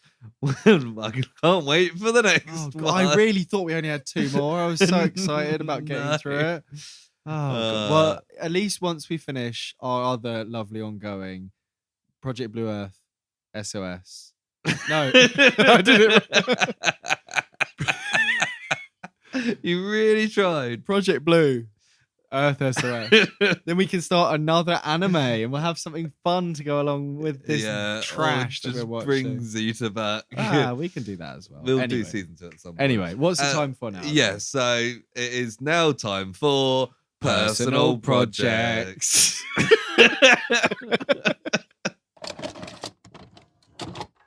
This makes it personal. Projects. Well, okay, so really hyped up for this one. Hopefully White Rabbit hasn't taken it out of us too much. Okay. So what have you been watching or playing? So, I've been watching a few things. Something I watched that I meant to talk about last week is The Handmaiden. Not The Handmaiden's Tale, but The Handmaiden. Have you heard of that? I've heard of it. South Korean film. Yes. That's as far as my knowledge yes, goes. It is directed by the same person who did Old Boy, which you might have heard of. Yes. Which I then went on to watch most of. I haven't finished it yet. I've seen it before in the past, I'm pretty sure. But Old Boy is like a very intense revenge thriller kind of thing. Yeah. Guy gets revenge held hostage for like ages, and then he's like, I don't know what happened, and he goes on a bit of a rampage kind of thing. And it's a bit weird and all that. Handmaiden is an adaptation of like The Handmaiden's Tale. a Welsh book about like a woman who's becomes a handmaiden, is like trying to basically do a bit of a scam, funnily enough, on the lady that she's waiting on. But they've moved the setting to occupied Korea when Japan occupied it around the Second World War. I think just pre. And it's really good. It's nice. Is it a series? It's a film. And it's one of those things. I don't want to go too much into it because there's lots of kind of, you're guessing who's playing who and that sort of thing, and it keeps going on. And it does a bit of like, is it on streaming? It's on streaming. It's on Prime, but it's on like BFI Player or Mubi Player or something like that, which is like an extra thing, but you can get a free trial and just watch it in those 7 days. Right, yeah. And Old Boy's on the same one, so I did one after the other kind of thing. It's really, really good. It's about 2.5 hours, so it's a bit of like a ongoing one, but it keeps you guessing. But it's got like a lot of heart. It's quite there's some quite like intense sex scenes in it as well. So if you're not up for that, then yeah. But it's very strange, but it's very, very well made film, and it reminded me a little bit of Parasite because of the whole thing of like, because it's Korean, but also because they're kind of like infiltrating like this rich house and kind of but it is really, really good, really worth watching. But the main thing I want to talk about is it's called Eega, and it's EEGA. Have you heard of this before? EEGA. No. So the guy who directed this did RRR, which I talked about last year, and before that Bahubali. And this was the film he did before that. It's called like SS Rajamouli or something. I saw some people Rajamouli were pissed off that RRR wasn't nominated for Best International Picture at the Oscars. Yeah. But it wasn't India's submission. They submitted something else. No, apparently it wasn't as popular in India as it was internationally. Yeah. Because there's quite a lot of films that are, fairly like wild and it has been nominated for Best Original Song though. Has it? Okay. It's probably that one that I showed you where they're doing the dance and everything. But this one it's a little bit more low stakes because it's the film he did in 2012. And then he did the Bahubali films back to back, which are basically like 300 Shakespearean shit, basically like crazy shit. Really, really good fun. And this one is about a guy who is pursuing this girl that he lives opposite, and it's a lot of this pursuing is the very like over the top, almost verging on stalking, where he's just following her around, like giving her lovey eyes, and it's played as this joke, but it's a bit like give up, mate, give up. And then this other rich guy gets involved. There's a bit of a love triangle very temporarily, and then the rich guy kills the main character, and he is reincarnated as a fly. And the rest of the film, he's a fly. Wild. And it has this stuff that's almost like Ant-Man, where it's like a boot almost hitting him and stuff. Anyway, he goes on like a revenge mission to kill the guy who killed him. A fly. And it's wild. Like, it's so much fun. There's parts where like he's trying to cause the guy to have like a car accident. And there's like a crazy like bit where the car like flips over. And then in like the dust on the windscreen, as a fly, he writes, "I will kill you." And the guy's like, and he like realizes that he's not mad. And then the woman makes him, she's like a miniature artist. When people make those like micro things, like they'll carve out of like the lead. Like in Project Gutenberg. Yeah, a little bit like that. So like out of the lead of a pencil, she'll carve like a little heart and put it in a locket. Because she can do that, she makes him like little like weapons, like little claws with his fly. Even though he's literally like, he's not even like a housefly. He's like a fruit fly almost, like a flea, and like little goggles so that he doesn't get like stuff in his eyes like fly spray. It's so silly, and it becomes this point where this guy's so paranoid that he's got all the security in his house. And we saw in the opening scene that he's like a crack shot with rifles. So eventually he gets the rifles out and there's this like Matrix shit where like this fly is dodging bullets. it is wild and it is so much fun. And there's songs in it and some of them are sung by the fly. It's very, very silly. Ridiculous. It's good fun. And that is on Prime without any... and what's called? Eega, E-E-G-A, which I looked up and sometimes it comes out as Fly, sometimes it's Expectations. So I don't know if it's got two different wordplay. Fly Expectations, but yeah, very, very good fun. Yeah, nice. Really, really good. Yeah. not really good, but like a solid like 3.5 stars, but like very, very fun 2.5 hour film. Nice. Yeah. What have you watched? I watched probably less fun, but also good. I watched All Quiet on the Western Front. Oh, yes. So I saw an advert for this and I was like, I do need to, because it's being advertised on TV because it's obviously it's on Netflix. It is like, well, it's pretty much what you'd expect. It's I don't know too much about the overall plot of it. Really. So it's based on a book written in the 20s by a former German soldier about his experiences in war. And it was one of the first, like, war's horrible kind of tell it all. War's fucking horrible. Yeah. The book was burnt by the Nazis as well. Because makes sense. They didn't want people to think war was horrible. But it is, and it kind of starts with this kid who lies about his age to join the war because he's really excited. It's World War One where people are excited to go to war. That's what I was thinking, because it's before publicity really got out about war, really, and wasn't it? Things just slowly get worse and worse. People we know die, and it's just like very bleak, almost every scene is like, this is why war is bad. And it's like it gets towards the end, gets to the 11th of the 11th. And it's still just like, this is fucking bleak. Just trudging forward. People dying and it is really good. It's really well made.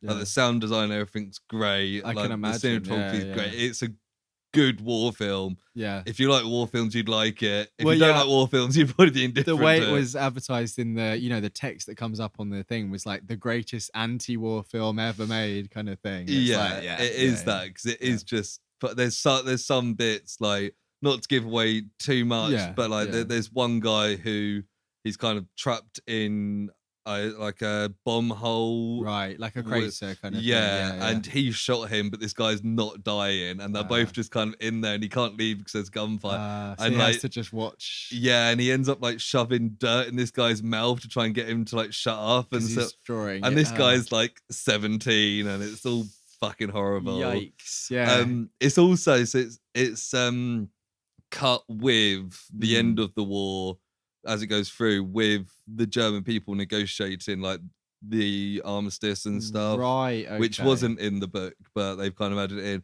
And for about like 15 minutes in, I had a sudden thought of like, oh, I wonder if there's anyone in it I know. And I was like, oh no, of course there's not. It's a German film. Literally next scene, Daniel Bruhl walks in. He's one of the people negotiating. I was like, oh, of course Daniel Bruhl's in it. It's a big German film. Of course Daniel Bruhl's in it. And he's the main person negotiating this armistice. It's like, it's a small part, but it's just like, it's just nice to see Daniel Bruhl. I like Daniel Bruhl, but he's in some absolute shit films, isn't he? But he's in some really good stuff. That as well, I still really like Goodbye Lenin. It's very, very funny German film if you ever get a chance to see it. I don't think I've seen that. I feel like we've talked about it before, but it's about the fall of the Berlin Wall in Berlin as a comedy, and it is very good. It's a young Daniel Bruhl. I think this is like 2005 or 2006 or maybe something. We haven't talked about it. Maybe well, probably at some point. But that's also worth. But I would recommend All Quiet on the Western Front. It's worth a watch, and I can see why it's been so much like accolades and stuff. Because the most obvious comparison for me is 1917, because it's a modern film about the First World War. I think I liked it more than 1917, because 1917, although it's very bleak at times, it still feels quite spectacularly. And I don't know, from what I've heard, this is a bit more like emphasizing how bad it is rather than I mean, I suppose 1917 does that as well. Yeah, and it's not constant like battles. That's the thing, because that's very like almost like a Call of Duty where you're going from one set piece to another, and but it's like the bits that aren't the battles are also really like this is fucking horrible sort of thing. The other thing that I watched on, when was it, Saturday night, I was like, I wanted to watch something on my laptop.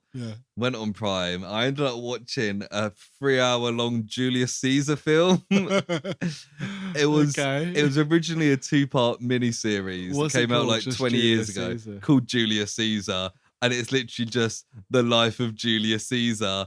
And it was pretty good. I was like, it is just what you think it is. It's quite. When was it made? 2003, I think. Okay, yeah. For some reason, I was imagining like 1970s when you said it. No, it's got what's his name? It's got Richard Harris in it, who's it's his last ever film. I see. It's in original Dumbledore. Yeah. It's got Christopher Walken in it as a senator. Okay. Who's kind of opposed to Caesar.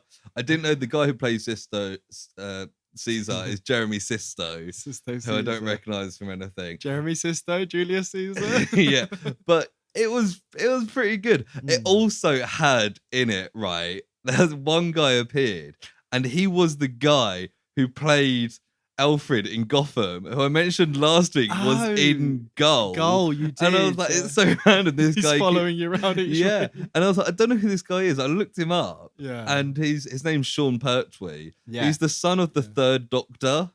Yeah. And I was like, that's so random. Surname, Yeah. I was like, oh, that's fun. That, you know, maybe you should just start following all his go through his filmography, randomizer. Like, I watched a 2-part miniseries from 2003, a film from 2005, and I've watched like half of Gotham, so I think I'm a big Sean Pertwee fan now. Yeah, probably more than most. But it was quite a favourable take on Caesar, but obviously it's impossible to really know. But kind of he was Emperor of Rome. He probably wasn't a great guy. Probably not. No, probably not. Overall, and he got to the end and he gets stabbed, and he didn't say the line. I was like, oh damn it, say the line. But he does that. But it was good fun. It was nice on Amazon. Yeah. It's quite funny. I can't say I'll probably watch that if it's 3 hours long overall. But I was like, just wanting something to watch, and it was evening. And I put it on, and Christina was going to bed. She kind of looked down and was like, you're half hour into this film. She was like, how long is it? I was like, 3 hours. And she was like, you started a 3-hour-long film at 11 o'clock. You know, I was like, did you watch it all in one go? Yeah. Yeah. I was like, it was fine. Yeah, this sounds positive. Yeah. What they did do quite well to show the age, because the guy who Jeremy Sisto is like 27. Right. They show him from when he's like 16 to when he dies in like his 40s or whatever. Right. And the Asian looks quite good. Like his hair gets grayer and more wrinkles. For early 2000, that's pretty good. Yeah, that's pretty good. Yeah, nice. But yeah, I'm not going to say watch this, but no, I watched it and it was fun. What was you watched Vesper the week before last, or was that last week? Yeah. And it was very negative. Yeah. So you made some good choices. That's good. Yeah, it's because I picked the film this time. Exactly. I have one more thing which I've been watching, which we've been watching, me and Amy. So do I. Which is Lego Masters Australia. But again, you get. I know those 3 words. Have you know? Do you know I don't know the context. So imagine Great British Bake Off, but instead of baking, they have to make stuff out of Lego. Right. And it's set in Australia. Right. Okay. I'm not sure why we watched the Australian. Do they get like unlimited pieces? So yeah, they've got a big thing. So it starts off with like, I don't know, 10 teams of 2. So it's pairs. Some of them are like 2 best mates who've known each other for ages. Some is like 2 guys who go to uni together. There's like a guy and his grandma is like 17 and 71. And the whole time she's like, I'm really out of my depth here. And there's these 2 guys who work on like an oil rig. So when it comes to like the real technical engineering stuff, like they're really good at it because they've got a bit of a handle on that. They have these big tables that they work on, and the tasks are different each time, but most of the time it's like build a thing in a certain amount of time with a bit of a brief. Sometimes they'll pick out like a random thing to choose which part of it they do or whatever. But yeah, they've got this thing called the brick pit, which is just like the most Lego you've ever seen, like 500,000 blocks of Lego or something like that, or like 1,000,000 blocks of Lego, all like organized into different colors and everything. Okay, so and they kind of just run over and get it. And some of them, like the last task, they have like 28 hours to do it. Wow, that's so long. There'd be breaks in the middle, of course. They're not there the whole time. But some of the early things, like the first one is like it starts off with like you see all these city blocks, a bit like in the Lego movie when at the end it was revealed that it's like, and each of the bits of blocks is a table that pulls away. So it's probably like a meter by meter thing. And they're all tasked just make the most creative city block with the most scale kind of that you can do in like 8 hours or something like that. So they don't have that long. And there's the guy who hosts it is this guy called Hamish Blake, who is like a radio presenter from Australia. He's a bit of a personality there. And then there's the judge is this guy called Brickman. Well, that's his like nommed or whatever. And he's the only certified Lego something in the Southern Hemisphere. So apparently there's like these fucking Michelin star people. I don't know. And in the last episode, they have someone from Lego come and do part of the judging with it. Like this woman who works in Denmark. But it's really good fun. They're like 40-something minute episodes. What's the best thing they've built? I mean, it's difficult because like sometimes like the guys in the like final, there's these guys who are really good at like making, like they make this model of like Poseidon that's like it's probably like 0.5 meter tall. It's like really detailed. So they've used all kinds of different blocks. They've got like lights in the eyes, so it looks like it's got glowing eyes, and they've got like a massive tidal wave, and then like a cool Greek ship, and then there's like loads of minifigures doing different stuff, and they've got like a serpent, cool. And then there's guys that like the oil rig guys make like a massive fairground, and all the rides are like moving, so like the roller coasters are going around, and there's loads of little mini dioramas of all different stuff. And it's just like there's some really cool stuff. There's one where they have to make something to be destroyed, and they pick out of the hat how it's going to be destroyed, and some are like dropped from a high thing, so they make like a spaceship that's like going to crash down. They fill it with like colored bricks, so on the slow-mo camera it looks like really cool. It's just like all the tasks are really creative. Nice. And the format is very kind of like a bake-off or something where they check in along the way and you get to know the people. But yeah, it's all on all four. There's 3 seasons of Lego Masters Australia. We watched the first season. Oh, there's also this guy that's really fucking annoying, and he just takes over the build. And it's like we looked it up, and I'm pretty sure that he got put with his partner like because they didn't have people with them, because they don't know each other at all. It's really weird when there's like a guy with his grandma and there's these 2 guys who just don't chat. But yeah, it's all on all 4. If you want to watch like an ongoing like thing like that, it's very, very good fun, and we're kind of a little bit hooked on it now. Pretty sure Amy's watching the American one in the other room right now, which she said wasn't very good. Yeah, I heard her say I'm watching the American one, and the English one has guest judges come in, and there's only 4 episodes in the season instead of like 9 or 10. I saw like Richard Osman was one of them. Makes sense. Dara O'Brien was one of them. Stuff like that. So yeah, I would recommend the Australian one. I don't know. We started watching a bit of the English one, and because it was like slightly different, it felt a bit weird. Like imagine watching, like you showed me a Taskmaster Australian clip a second ago. Like, I feel like if you sat down to watch that and you're really familiar with British Taskmaster, it'd feel a bit like, oh, I have to get into it. But yeah, I really like it. It's good. Very good fun. Nice. I might look at that because it sounds fun. It is really good. Yeah. What was the last thing you had? The last thing is that I last night started watching Love, Death and Robots. Nice. So I know season 3 came out not too long ago. Yeah, maybe towards the end of last year. And I think I'd seen like 3 or 4 episodes of season 1 when there's like 18. So I was like, you know what? I'll watch through it. Just go through them. And I watched through like 7 or 8 last night because half of them are really short. Some of them are like 8 minutes or something. It's good. Although it's really fucking annoying with Netflix because Firstly, when you go on to play episodes or more, it's got volume 3, then volume 2, then volume 1. And it goes the wrong way. So it's the wrong way. Yeah. And because the whole thing of Love, Death and Robots is that they play in random order. So some of them had been down as watched, but I was like, I want to rewatch them anyway because that was years ago. Yeah. So I put on one that I hadn't watched, and then it played like 4 episodes, and then it was like, you've only got 2 left. Yeah. And then it got to that, and then it just started season 2. I was like, no, whoa. No. I've got one more season 1 to watch. So now I'm having to like go back and manually pick an episode. But it is good. Any standout ones off the top of your head? So you're still on season 1, are you? Yeah, let me have a look at some of the... Yeah. I remember I really liked although it didn't look as interesting as some of the others, the one that's like the Soviet soldiers. Did you watch that one? Oh, yeah. But that was a really fun aliens thing. It's almost like Hell's Open kind of thing. And I thought that was... There's quite a lot of cool... I feel like I'm constantly saying world building on this podcast, but like it goes through a bit of the story at the start, so and then it builds up to at the time of Starling. Yeah, I thought that was really cool. Yeah, that was quite good. The last one I watched last night was a guy who wakes up on a spaceship after being in hibernation. Yeah. And it's this girl, this woman he knows, but then this other person's like, there's very like wrong. Psychological horror flipping around. And then he wakes up and it turns out he's in like this spider's web in space or it's something. Like it's draining him or doing something weird or yeah. I remember that guy looked a bit like Hugh Jackman, I kept thinking while I was watching.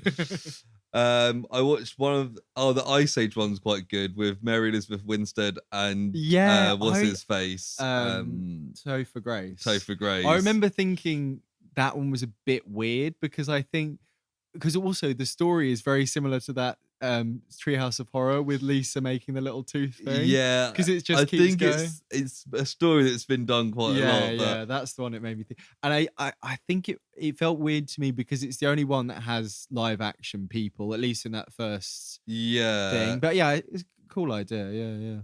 Yeah, and the Zima Blue was quite the artist who was making stuff with blue, and then it turned out that he was like he used to be a pool cleaning robot or something. Yeah.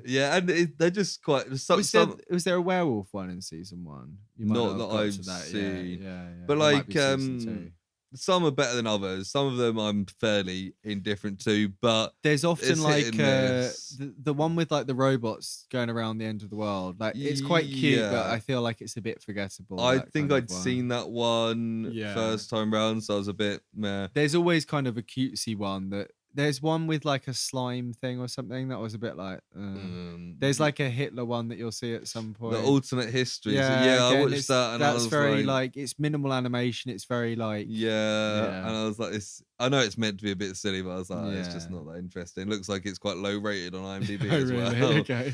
But yeah, it's good fun. It's something because it's quite short. I can just stick on a few episodes before I go to bed and.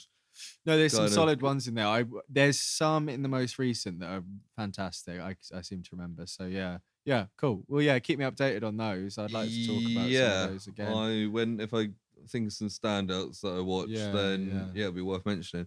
But that is all I've got. Not a bad amount considering we're recording on a Monday. Not too bad. We've done it right. Well, we recorded early last week as well, didn't we? So we did. So it's almost a week since we last recorded. Yeah, and tend to watch stuff at the weekends. So we've had the weekends. If you enjoyed this episode, hopefully you enjoyed it more than we enjoyed White Rabbit. Sure you did, because you couldn't have enjoyed it much less. Give us 5 stars. Is also always appreciated. I feel like they've been slowing down a bit, so we need more people to pick up the pace. We need some 5 stars in there. Get some 5 stars in there. Go. It would be great. You can also get in contact with us, can't you, Sam? You can. So if you'd like to suggest any future episodes, I think we had a quick chat between segments there about what we're doing next week, but the rest of the year, other than Lazarus Project, is all free. So if you want to suggest something, send us an email at theprojectpod@gmail.com, or if you want to send us a message on social medias, you can find those on the link tree in the episode description. Of course, you can also keep up to date with when new episodes come out, when our silver screen projects come out. By the time this episode comes out, our Ant-Man and the Wasp silver screen will be out. And very shortly after, our Ant-Man and the Wasp Quantum Mania will be out as well. Yeah, in a few days. To keep an eye on socials for the release of that. And any little clips, Lewis is always putting great stuff up on the TikTok, so like that and share that and all that bullshit. It is good fun. Ticking and talking away. Ticking and talking. But I think that is it for this week. Yes, thank you for coming along. I will hear you next week. And I'll see you in the Swiss Gigolo Alps. Okay, you could have gone for so much. Yeah. I'll see you at the Eiffel Tower. I'll see you at the Eiffel Tower. Bye. Bye.